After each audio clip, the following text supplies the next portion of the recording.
So sabi niya, grabe ang mga inggit sa buhay. Naku po, ialis nyo yan sa puso nyo. Nakakatakot yung mga ganyang pera usog sa'yo. Ma'am Rosmar, ingat ka sa evil eyes. Lalo na mga bata, ingatan mo. Kaloka yung mga nagko-comment. Sa totoo lang, di naman ako nagpapa-apekto sa mga ganyan. Kasi tingnan nyo hindi ako naniniwala din sa mga evil eye na yan. Kasi as long as alam ni Lord kung sino yung talagang totoong tao na mabuti ang puso, iaangat at iaangat talaga niya sa buhay, di ba? Kaya alam nyo, kaya kung sa mga bashers man namin, masama kaming tao, bakit kami yung inaangat sa buhay at ba't kayo nananatili sa ganyan? Nananatiling may puot sa puso, nananatiling may galit sa puso, nananatiling nakatingin sa lahat ng ginagawa namin sa buhay. So, hindi ko alam kasi alam nyo kaya kayo na iinggit or nagagalit or patuloy ng pangbaba sa amin. Kasi nakikita nyo na ang ganda ng buhay namin, nakakain lahat ng gusto, napupuntahan ang gusto, nabibili lahat ng gusto para sa mga bata, para sa amin, nagagawa lahat ng gusto.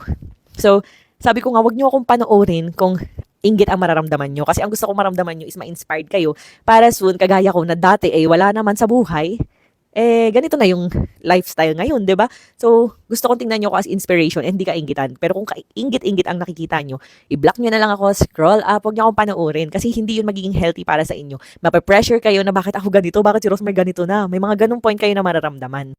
And alam nyo, di ba, yung evil eye, go back to sender, kinemerlut, alam nyo, sabi ko nga, sa sobrang dami kong bashers or mga taong inggit-pikit, ganun, talagang, marami talagang maiinis or what, and magpre-pray ng kung ano-anong negative na mangyari sa pamilya ko, sa buhay ko, sa mga anak ko. Pero tingnan nyo naman, parang imbes na ganun ang mangyari, patuloy kaming inaangat ni Lord. Kasi, ewan ko, naniniwala kasi ako kay Lord talaga. Hindi ako naniniwala sa mga evil eye na yan. Kaya, pag meron akong gusto, pinupost ko agad kahit hindi pa nangyayari. Like yung iba parang gusto nila, nangyari na kasi nga daw baka mausog, baka ma-evil eye, ganun. So dahil nga hindi ako naniniwala sa ganun, hindi ako naniniwala sa mga evil eye na yan. Pero, ayan, meron akong ikikwento sa inyo. Napansin ko lang dahil siguro sa sobrang love ako ni Lord, o hindi ko alam kung bakit, pero hindi ako nagpe-pray ng something na mangyaring masama sa kapwa ko. Pero alam niyo ba before, meron ng scam sa akin na bibiling ko dapat na property and 250,000 yun, nagkasuhan pa kami nun and kinasuhan niya ako pabalik kasi ganito, sinabi tumira daw ako dun or what, pero hindi naman. Nagulat na lang ako, binaypass siya sa, parang sa puso and na ganun.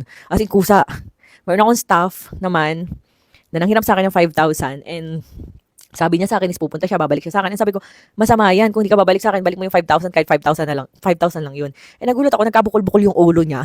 And na ganun din. Nabalita ako na lang, wala na siya sa mundong ibabaw. And before, meron akong basher online na pina-NBI ko pa. Kasi nga sabi ko, grabe mang bash, manira sa akin.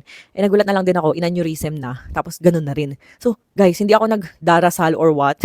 Lagi kong sinasabi na kahit po yung mga bashers ko, yung mga enemy ko, lagi yung iligtas. Ayokong may mangyaring masama. Kasi hindi ko gusto yung mga nababalitaan kong ganun na may mga atraso sa akin. And meron din scenario nung bata pa kami, nung kapatid ko, nung Rachel. Nag-away ata kami nung bata pa ako. And sabi ko sa kanya nun, nagpa-practice kasi siya kasi nga may coronation night siya noon sa pageant niya. Sabi ko sa kanya, huwag ka sana mag-attend bukas. Basta parang nag-curse ako ng ganun. Hindi ko alam. Tapos kinabukasan, 40 plus yung lagnat niya. Hindi nga siya naka-attend. Sabi, galit na galit sa akin si Papa na parang ako daw yung umattend. Sabi nga ako daw mag-proxy. Kasi hindi talaga makabangon yung kapatid ko noon. And meron pa nung elementary kami, pinalo ko nung kaklase ko dito sa likod. And sabi ko, madapa ka sana. And that time din talaga, gumanon siya, dumapa siya, as in wala pang isang minuto. So kaya sabi sa akin ni Papa, wag daw akong magsasalita kapag kagalit ako. Kumbaga, kapag ewan ko, ganun. Tapos parang may nakausap akong astrologer. Ayun, parang chinecheck niya yung mga Saturn, Kinemerlut, Aquarius, ganyan. Parang mga chinecheck niya yung ganun. And sabi nga niya, wag daw akong magsalita ng kung ano-ano or manifest kasi malakas daw ako mag-manifest. Yun. Marami pang iba. So ayoko nang i-mention kasi sabi rin ni Mama, wag ko daw i-mention yung mga ganyang bagay na parang mga nangyaring ganyan. So, ayun, nakwento ko lang sa inyo. Pero ulitin ko, hindi ako natutuwa every time na may mangyaring masama sa mga tao around me. Or yung mga tao na gumawa sa akin ng masama. So, lagi kong sinasabi nga na pag nagpe-pray ako, lagi iligtas yung pamilya ko, laging safe lang, walang karamdaman. Kasi, alam nyo, yung pagiging safe at walang karamdaman ng pamilya, yun na talaga yung kayamanan sa mundo ngayon. Hindi na pera hindi na ganun. Talagang more on, yung parang healthy ka, ganun. Healthy yung mga anak mo, nabibigay yung mga gusto, masaya kayong pamilya, hindi nag-aaway, ganun. So, and kaya nakikita nyo, hindi na rin talaga ako nakikipagtalo or nakikipag-away or pumapatol sa mga bashers ko, yung mga nagbabash sa akin. As in, dead mabels na lang talaga ako kasi nga, ayokong may makaaway ako. Ayokong may mawala na naman na mabalitaan ako na yun ang away sa akin kusang na ganito, na ganyan, ganun. And syempre, hindi nyo na alam sa panahon ngayon Hindi mo alam ang background ng tao. Like, parang, mas masaya maging masaya, walang kaaway, dead sa mga issue. Kasi, hindi mo alam na, for example, inaaway niyo ko, pinariringgan niyo ko, winawalang-yan niyo ko, hindi niyo alam yung pwedeng gawin. Kunyari masama akong tao, hindi niyo alam yung pwede kong gawin sa inyo, 'di ba?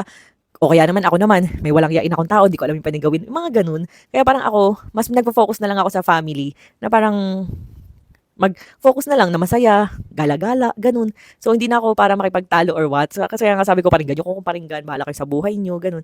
And ngayon, sumasagot-sagot lang tayo sa mga comments ng mga dami accounts. Kasi, syempre, wala rin kasi ako ma-content. Parang wala na akong maisip na content. Like, parang everyday ito na lang parang yung nangyayari sa buhay ko. So, ayan, para naman may matutunan kayo, ganun. So, ulitin ko, yung mga bashers ko, kung ayaw nyo sa akin, scroll up. Kung naiingit kayo, scroll up. Block me, unfollow me, walang problema yun. Kasi, kung hindi kayo nai-inspired sa akin, hindi ko kayo kailangan. Kasi, andito ako para maging inspirasyon nyo from nothing to everything. Charis. Ayan, from wala to level up na lifestyle. Hindi ko rin akalain naman talaga na ganito yung mangyayari sa buhay namin. Alam nyo, hindi naman talaga ako mayabang na tao. And ang content ko before is yun nga, yung parang mang-inspire, flex-flex, ganun. Pero napansin nyo, tapos na ako sa era na yun. Kasi mas naisip ko na parang mas masarap maging tahimik lang. And tapos na ako sa hype ng mga ganyang bagay. Yun, parang chill lang, low-key lang. Ganun kami ngayon, napansin nyo naman.